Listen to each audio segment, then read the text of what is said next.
l'éditeur de Jacques Salomé pour les deux livres qu'il va nous présenter à peu près. И предоставляется возможность выслушать мнение одного из ведущих специалистов по психологии в Европе, наверное, не только в Европе, но и в мире, задать свои вопросы интересному человеку, который написал более 50 книг, как выяснилось вот из сегодняшнего разговора. Книги изданы, вернее, в 19 странах мира, в Бразилии, Англии, Германии, Испании, Италии. Это просто потрясающе. Поэтому, я думаю, давайте мы приступим к презентации.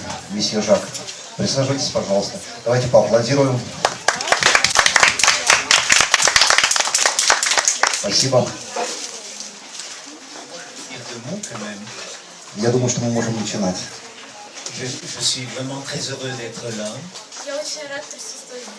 C'est la première fois que je viens en Russie.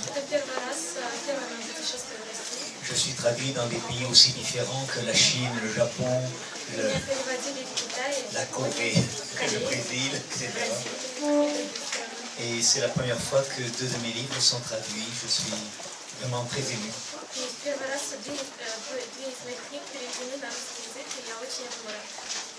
Merci à vous d'être là. Месье Жак, спасибо. Месье Жак, у меня сразу же первый вопрос. Расскажите, пожалуйста, вкратце о себе, о том, как вы начали заниматься вопросами психологии, как вы пришли к тому, что вот начали писать книги. Ну, еще вкратце. Alors, je suis un vieux monsieur de 78 ans. J'ai commencé à écrire à 35 ans, après une rupture amoureuse. Une rupture qui m'avait beaucoup ébranlé, qui m'avait beaucoup secoué. Et c'est ce premier livre qui m'a mis au monde comme écrivain. Alors depuis, j'ai écrit 64 livres sur 5 sujets. L'amour et le couple. Car c'est un problème important, l'amour et le couple. En Russie, je ne sais pas, mais en France, 2 couples sur 4 se séparent. Et ils se séparent non pas parce qu'ils ne s'aiment plus, ils se séparent parce qu'ils ne savent pas communiquer. J'écris également sur la relation parent-enfant.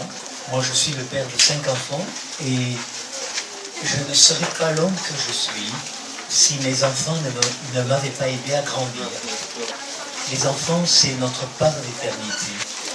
J'écris également sur la relation à soi-même, car si je ne suis pas un bon compagnon pour moi, je ne suis pas non plus un bon compagnon pour ceux qui m'entourent, pour ceux que j'aime. J'écris sur la relation avec le monde du travail.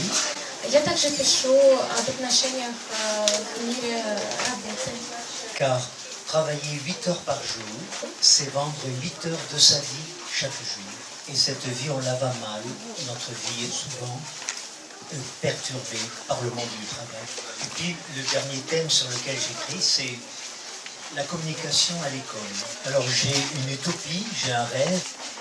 Je souhaiterais qu'on apprenne la communication comme une discipline à part entière dans toutes les écoles du monde. Je crois que la communication, c'est le seul antidote à la violence, le seul remède à la violence. Et de la violence, il va y en avoir beaucoup dans le siècle qui vient. Et c'est pour ça que si parmi vous il y a des parents, je vous invite à vous battre pour qu'un jour, on enseigne la communication comme une discipline à part entière. Le calcul, le russe, la biologie, l'histoire, la géographie. Voilà. Et je pense donc que si communiquer, ça veut dire mettre en commun. Et nous sommes donc, pour la plupart d'entre nous, des infirmes de la communication. Et moi, je n'ai pas voulu rester un infirme. Voilà, je pourrais parler longtemps de tous mes livres. Merci. Alors, l'amour est un sujet très complexe. Alors, je vais tenter de montrer ce que je crois qu'est l'amour. Et pour cela, je vais le symboliser. Supposons que j'aime cette femme.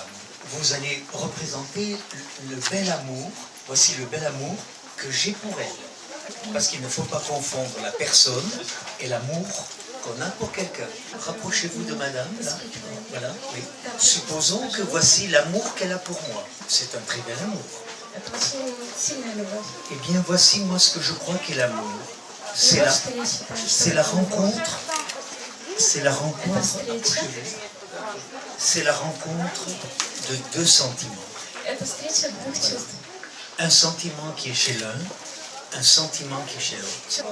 Et la meilleure image que j'ai aujourd'hui de l'amour, c'est l'image musicale. Je crois que l'amour, c'est une vibration qu'il y a à l'intérieur de nous, У нас. vibration qui nous porte vers l'autre. Et quand il y a de l'amour en réciprocité, И когда есть ответная любовь, ce qui est plus rare qu'on ne le croit, что очень редко. ce qui est rare, et que ces deux notes, elles vibrent ensemble, que la note qu'il y a chez Звучат elles вместе, s'accorde à l'amour, à la note qu'il y a chez moi, et que ça fasse du Mozart. Ça, c'est ce que je souhaite à tous ceux qui m'écoutent, un jour, de rencontrer un amour en eux qui va s'accorder avec un amour qui est chez l'autre. J'ai 78 ans cette année, et je n'ai rencontré cela que 2 fois dans ma vie. Voilà ce qu'est l'amour pour moi. Oui, pour madame, à 20 ans par exemple, il est unique. Et puis l'amour que je peux avoir à 50 ans pour madame, И любовь, которую я могу испытывать в Il est возрасте unique. 50 лет, это уже другая voilà, любовь. chaque amour est unique. Et c'est ça qui est très important à comprendre. On ne peut pas comparer un amour à un autre. Et c'est ce qui explique d'ailleurs qu'il y a 3 mystères dans l'amour. Le premier, c'est que nul ne sait à l'avance la durée de vie d'un amour. Voilà.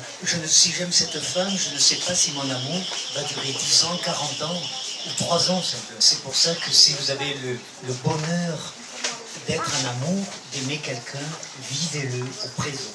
Le deuxième mystère de l'amour, Вторая загадка любви. c'est qu'on ne peut pas commander à ses sentiments. Je ne peux pas me commander de l'aimer si je ne l'aime plus. этого Et je чувства. ne peux pas lui commander de m'aimer si elle ne m'aime plus. Et le troisième mystère, il faut accepter que l'amour se vive vraiment au présent, ici et maintenant. C'est ce que je souhaite à chacun. Именно этого я желаю каждому.